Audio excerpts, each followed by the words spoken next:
Hello everybody, welcome to another news and reviews, or reviews and news, whichever way around. I'm in the garden, it's beautiful, the birds are singing. It's great to be able to get out and start filming in the garden again. I've had to come and sit over here though because it was getting a little bit too warm. So let's have a look at what I've been reading this week and see what tidbits of news we've got.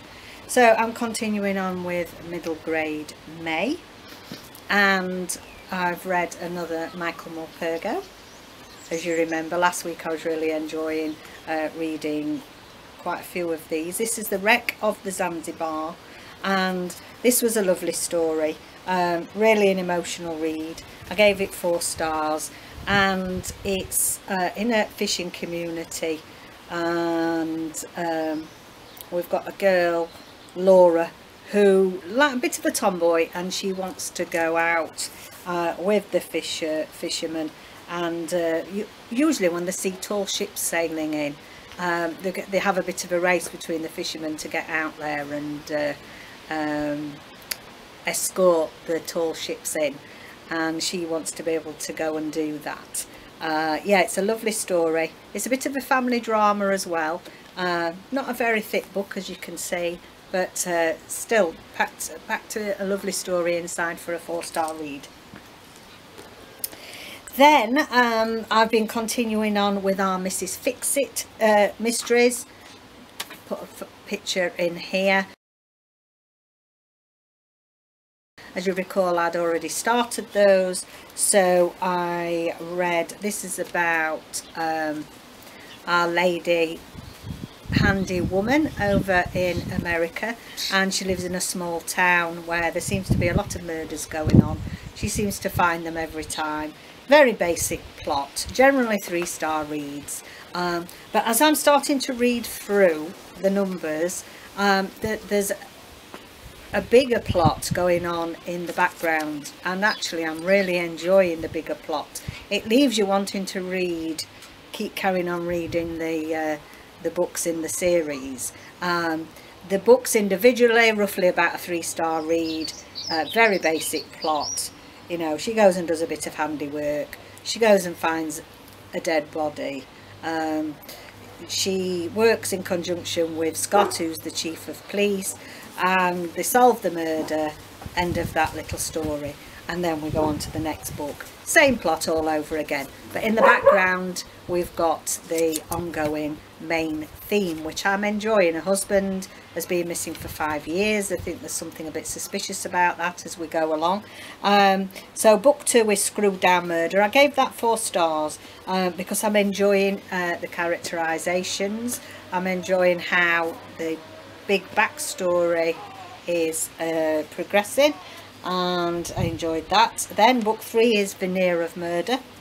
I gave that 3 stars, as again the plot is very basic in that one. There's nothing really much to it, and I'm continuing with those. So I think there's about 15 in the series, and hopefully once you've read all 15, the backstory will turn out to be a really good plot. Nice cozy read-alongs, because I'm doing a book a day in May. They're really helping me fulfill that challenge as well, and they're not too taxing, so that's great.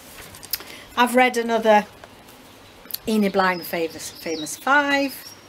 This is another one of the Famous 5 series. So if you recall, the Famous 5 is what I chose part of middle grade May for 5 memorable characters. This was okay. I didn't enjoy it as much as the last one. It's an adventure again where they go and stay in somebody's cottage, and there's something a bit dodgy going on an island, deserted island across from where they're staying, and obviously an adventure begins. But yeah, it was okay. You know, I love this series as a girl. Continuing with our Shakespeare series, I've finished As You Like It.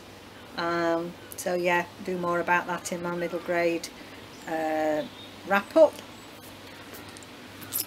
Another cozy, continuing on with the MC Beaton with our lovely Hamish Macbeth, the policeman up in the Scottish Isles, who's a bit of a lad, and this is Death of a Charming Man.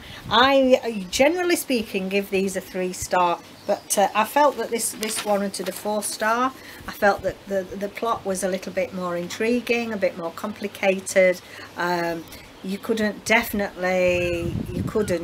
see where the plot was, well, you could see where the plot was going, but you couldn't really see who'd done the murder. There was a few suspects that it could have been, and so therefore I thought it was a lot more meaty than my usual cosy Hamish stories. So this one deserved a 4-star. So enjoyed that. And then finally I'm going to finish with the NetGalley book that I was kindly sent from the publishers, by Giovanna and Tom Fletcher. Yes, the lovely Fletchers. You know, I'm a bit of a fangirl of the Fletchers, and Eve of Man is their first co-joined book that they've written together, and it's a YA dystopian. It comes out on the 31st of March. I can't do the full wrap up. I know some people have posted on Goodreads, but actually we got a message to say that they wanted the full review to go out on the 31st, so I'm going to stick with that and not review too much. What I can say is it's fantastic. You need to pre-order it now. It's a YA.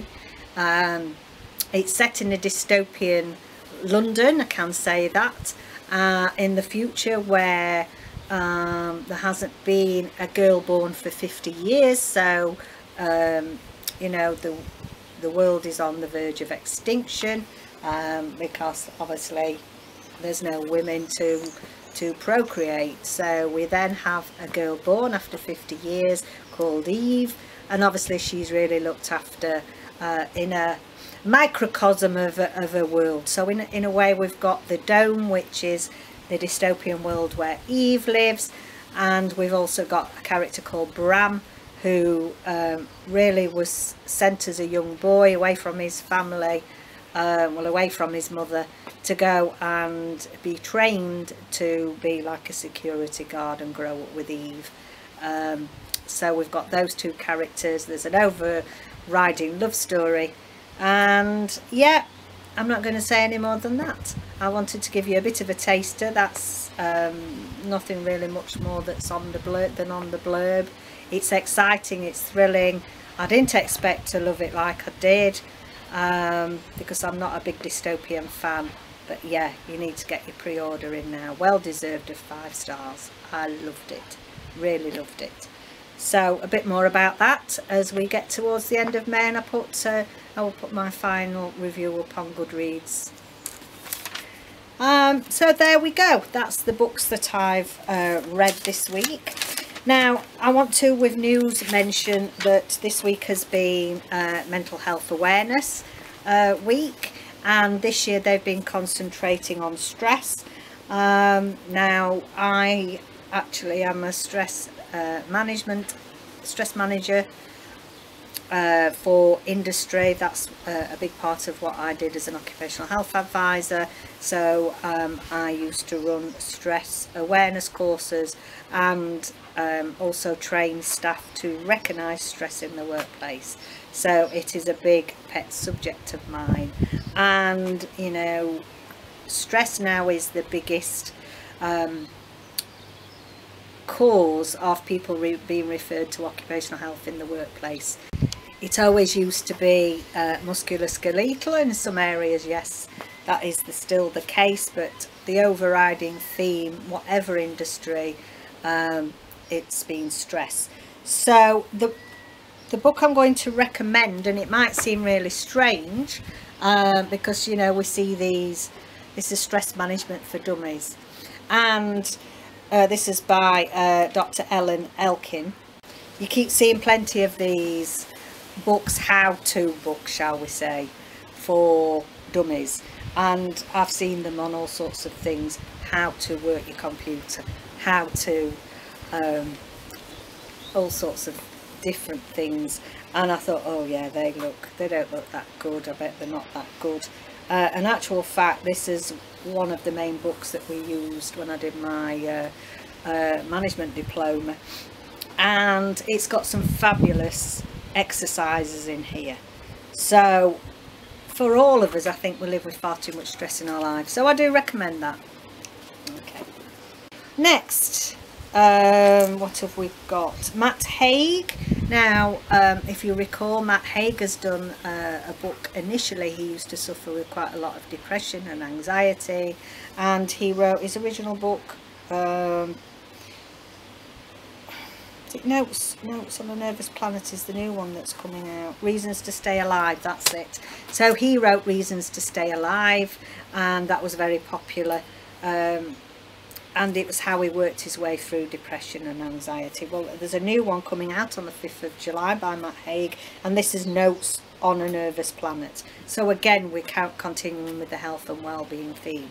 Now, if you'd like me to do a separate video on health and well-being and books that I can recommend for you for that, then let me know, because I do, you know, I do have quite a few on my shelves. You know, I am a qualified complementary practitioner, and as well as the stress management, I do psychic counselling, Reiki healing, quite a few different modernities. So if you would like to see a post on all the different self-help and mindfulness books that I have on my shelves, then let me know. That might be something a little bit different. So next, we've got a new book coming out by Sarah Perry. Sarah Perry of Essex Serpent fame, and this is going to be coming out in October, but it is now available for pre-order. So all you that loved the Essex Serpent, you need to get in there fast. I've got it on my shelves, I've still not read it. This is called Melmouth, and it's quite gothic. It's got quite a gothic historical theme. Goes back to she got her inspiration from something going back to 1820s, when there was a gothic novel written called Melmouth the Wonder, and so she got the idea from there and has developed it further. So yeah, although it's not out till October, you can get your pre-order in there now. Make sure you don't miss out. Those of you that love Diary of a Wimpy Kid, or you're reading those with your children, then book 13 is coming out. And again, this is coming out in October, but it's ready. It's already up in some retailers for pre-order. I feel like I'm squinting now because the sun's moving around. And this is by Jeff Kinney. So yeah, book 13. So if you're loving that series, there's something to look forward to there. Finally, this sounds really interesting. I actually want to read this myself. It's something that's coming out on the 4th of June. And I really love James Patterson. So all of you that love James Patterson and his crime, he's co-written a new crime fiction with Bill Clinton. How can you believe that? Those two together, what a great combination. And I think there's going to be some drama and inside stories from the White House there, mixed in with James Patterson's usual gritty crime. So yeah, I definitely think I shall be wanting to get that one. That's out on the 4th of June. So final bit of news. Final book I want to recommend, that was final bit of news really, but final book I want to recommend is, I found recently that Chris Packham has been involved in a project with Martin Dorey. Now Martin Dorey is a surfer, and he's done a lot of work for clearing the beaches, clearing the sea from plastics, because obviously they do endanger the sea marine life there.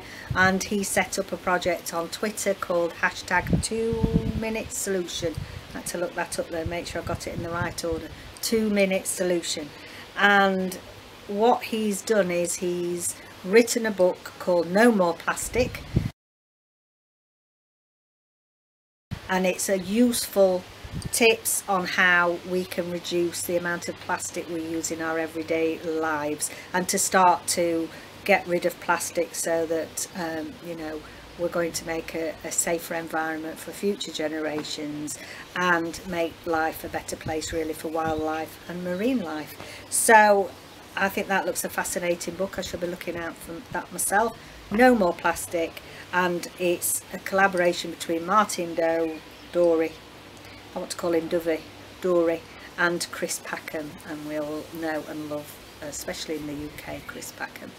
So that's it, and hope there's some interesting information there for you this week. There's quite a lot of news, I know, but yeah, all of you that want to get in there quick with some of them new releases coming up, then yeah, go and order. Okay, my lovelies, so I'll see you soon. Bye for now.